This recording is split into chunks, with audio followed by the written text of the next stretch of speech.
Here we are. I'm David Burke at Alliance Counseling Group, and today we get to talk to Julie Buttelwerth. Hi, Julie. How are you? I am good, David. How are you? Great. Thank you for Yeah. taking this time to talk to me. Thank you.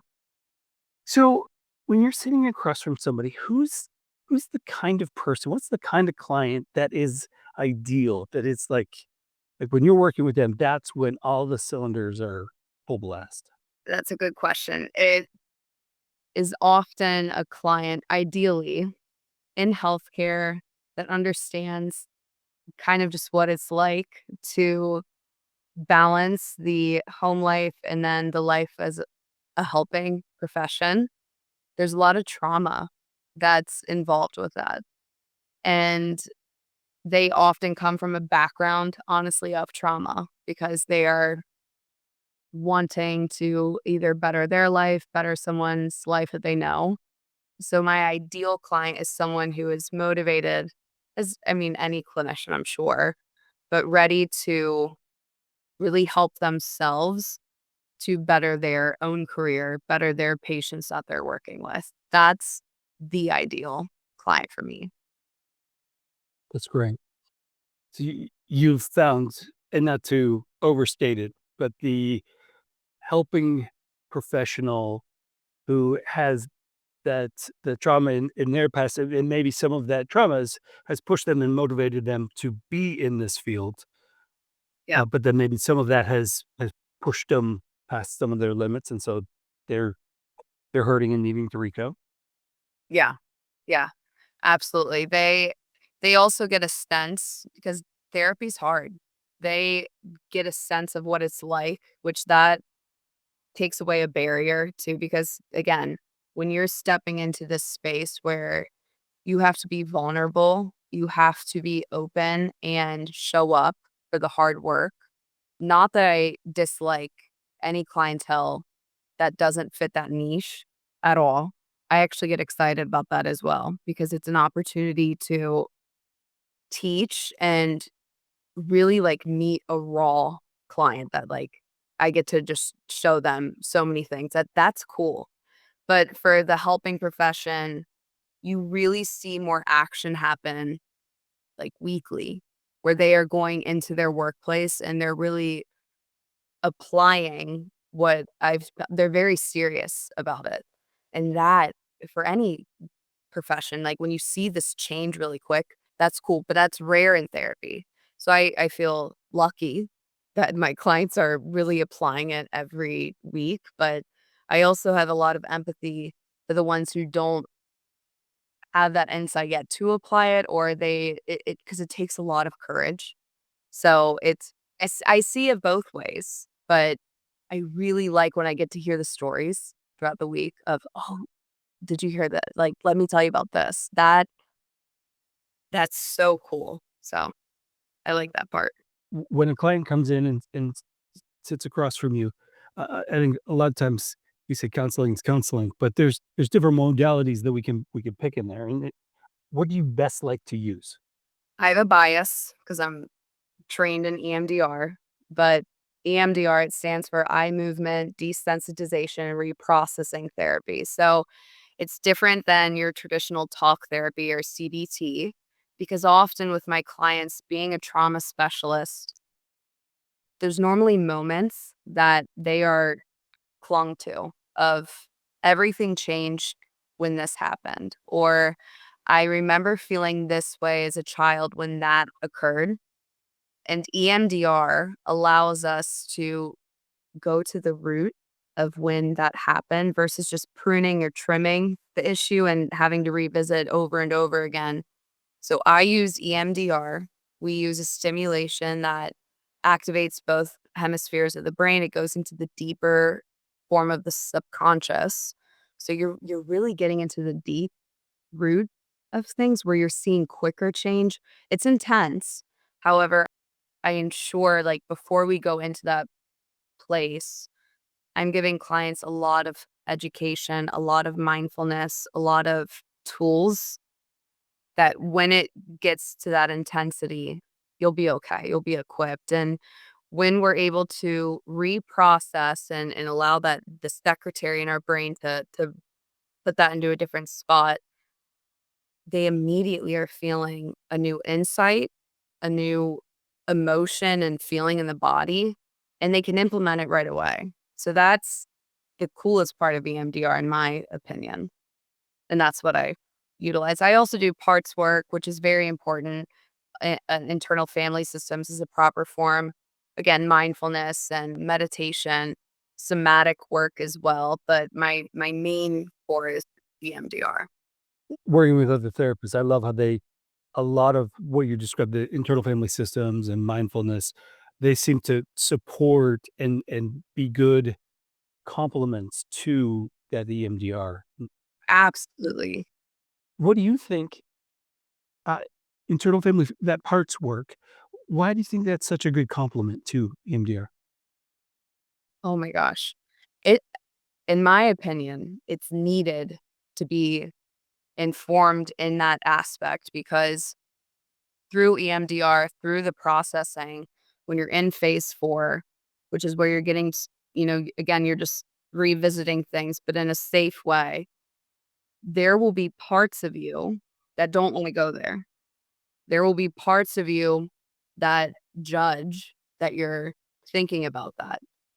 And without the framework or education of parts work as an EMDR therapist, just there, you're stuck. And you can do a cognitive interweave for sure, which is the concept of EMDR. But with parts work, you can say, okay, let's explore that part that's scared. Tell me more about that. And then it kind of shifts into let's focus on that part. And then you find out that that part has actually been present through mom and dad's fights, through going through school, through through fights with friends. And it starts to kind of like unweave other things that you can kind of pull from that allows the client to really understand themselves better. Like, that's why I react that way. And then they gain compassion through, oh my gosh, that part was trying to help me and protect me. But is that so helpful now? And EMDR in the traditional framework doesn't teach that as much. It's something that you have to kind of on your own explore. But I I hate to say it, but through every single client I've done EMDR with, a part comes up, and you have to have that the tools to work with it. And parts work gives you the language and the mental models to sort of help move through some of those painful spots. Yeah, absolutely. So you are in a virtual space. I You am. do all of your sessions virtually. Yeah. I think there's a perception that telehealth is this barrier, like I could only do a little bit of trauma work, or that like somehow that the screen interferes with actually doing the deeper work. Yeah. What is your experience with virtual, and maybe how do you overcome the barriers? Honestly, I think that's a really important question. I think that's very valid for individuals to feel that way. And to be completely honest, it is weird at first. It is weird in those initial few moments, but what I have found is it doesn't take much time for that weirdness to fade. It's honestly, I've seen individuals really open up in a powerful way when they are in the safety of their own home or their own space, honestly, their car. And I've even found that it leads to more frequent attendance. It leads to more authenticity and sometimes even deeper work because they aren't feeling this pressure to perform in front of someone. So it's just that initial thing that to get over where you establish that connection because that's really what it comes down to is am I connected to this person and do I feel safe with this person? That's the biggest thing in my opinion. And then making sure the client does not feel judged and making sure they feel heard and seen the entire time. That's the work of the therapist. So for the client, there's not much that they have to do besides show up, do the hard work. We'll be there to navigate those harder pieces of telehealth. I appreciate, in our conversations, the observations that you make about clients that only come because you're so tuned in to where they are. And so I 100% believe you that the people you're sitting across from could feel seen because you put a lot of effort into that. Yeah, yeah. That is beyond, I mean, it's extremely important to know modalities and to know all the things, but again, in my opinion, I'm showing up as a real person of just, like, what's going on with life. You're going through this. It's not, I never want it to be this power dynamic of, I know everything and you don't. That's terrible in my opinion, because I don't. It's truly just meeting the client, like, where they're at, what's going on with your life. Let me hear your side because it's so cliche, but they are the expert of themselves. They know. I'm not gonna come in and prescribe that this is what's going on. I need to hear your side and what's going on to truly understand you. Love it. I do too. Okay, so I was always told that the counseling process is change. And so we're walking a client through change. Yeah. And in EMDR, what is the change that you see? And you even like referenced it where you have the client come back to you and say, "Oh, and this week this happened." Like, how? What is what is the change that you're looking for when you sit across from people and do the EMDR stuff? It works. It's so clinically in the session through processing, the years I've done this, almost a decade, it still boggles my mind where you will literally hear the client shift in a statement, and it is the brain doing what the brain is designed and meant to do, where they will all of a sudden have this change of, "It wasn't my fault," or, "I didn't know what I was doing then." So that's within the actual session, I will see these small moments. It's not often this, like, dramatic or big thing that people think therapy will be. It is this slow unfolding and these small steps that build up to that change, and I celebrate it every time where you see this small moment in session where they say, "I had this thought and I changed it to this thought," when we're recapping from the week. That's where it's cool, and that's where I'm like, I probably over dramatize it because it is so important, because, again, people are looking for this big dramatic change to happen, but when I see change, it is often in small moments where individuals are changing their thinking, they're having a reframe of a thought, or they are responding different to a situation, where they'll say, "I had this person come up to me and say this thing, and I had the initial thought that I used to, and I was aware of it, and then I switched it and I responded and I was in tune with my body." That is such a significant change where I celebrate neurons are literally developing in your brain. Again, it's not this lightning bolt that comes down. It is so cool to see. So it happens in your day-to-day interactions. It happens with awareness. It happens with, which is the hardest part in my opinion, sitting with the discomfort in a safe way versus avoiding it. And then when they come into session and tell me about it, we celebrate it, and then we explore the more difficult parts of what that looked like. So that is where my change with my clients happens, is when they report back. But EMDR wise, during processing, they'll say something where I'm like, that is very different from when they first started with me, Cool. which is so cool. Yeah. All right, this is a totally unfair question. Okay. Medical professional that comes in, sits across from you, they're driven, they, wanna get down to work, it's a great connection, EMDR kicks off, and how long do you think you sit with them for them to feel that change, to move from talking one way to talking to this new way? Like, how long do you think that that kind of person. Oh, that is such a good question. It and I hate to answer this way. It depends on the client. It depends on where they're at with their own thinking. However, I've seen really good success very quickly, and I don't want to give this guaranteed, be a car salesman stamp on it that this will change your life because it's not the panacea of everything. Every brain is different. There are so many modalities that work for different individuals, but with helping professionals and medical professionals, their brain, they like to think, and EMDR works well in that way, where they especially have single incident traumas.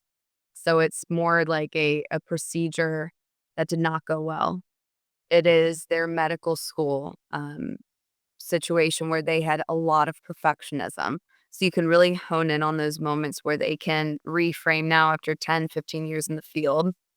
But it does depend on the client. But I do see a lot of success because they're curious. Like, why am I thinking that way? And I'll introduce, challenging questions or cognitive interweaves is what we call it in EMDR to help them reframe. Um, but it does depend on the client. I would expect nothing less of an answer like that, where of course it's a client like, of course you would say it's a client-centered response. So Yeah. that's great. Good job not falling into my trap. It is interesting, working alongside of you and like, "Hey, how many new clients do you take in a year?" And, when you have a full caseload, you don't take that many new people because they're working with you, and so it is not to say that you don't want more clients. I do. I I do pride myself on this. I am quality over quantity. I take it very seriously when I have a new client. I make it and this is my own boundaries I need to work on. I make them my life where I really want to understand what is happening. It would be the bane of me if I said, "How's working at this place?" and I got that place wrong. I never want to mix up that because I take it very seriously that they are trusting me. This is their hour. No matter what profession you are, this is their hour that they are trusting me. So, with that though, I am taking on new clients. It's just a slower pace because and I hope, future clients understand that because once we are locked in, you're locked in. So I really am very focused on every single client that I have, and I'm very honest with, "I cannot take this on." Not because I may have, 3 slots that week, 4 slots that week that could. It's because I am dedicating that time outside of session to understand, okay, what is happening here? What would be the best protocol for EMDR? Do I do some parts work here? I'm doing a lot of behind the scenes work, so I want to ensure that they're getting the most quality for that. But I'm taking more clients. Okay. You, graciously gave me this time, and I appreciate you, describing a little bit of what it's like when you are sitting across from somebody and the virtual door closes and it's, just you and the client, and I appreciate you sharing your perspective and your heart and, how you care about people, and so, thank you for doing the work, and thank you for, talking with me today. Thank you, David. No, it's important. I agree. Telehealth is bypassed sometimes, and this stuff's important. So, thank you.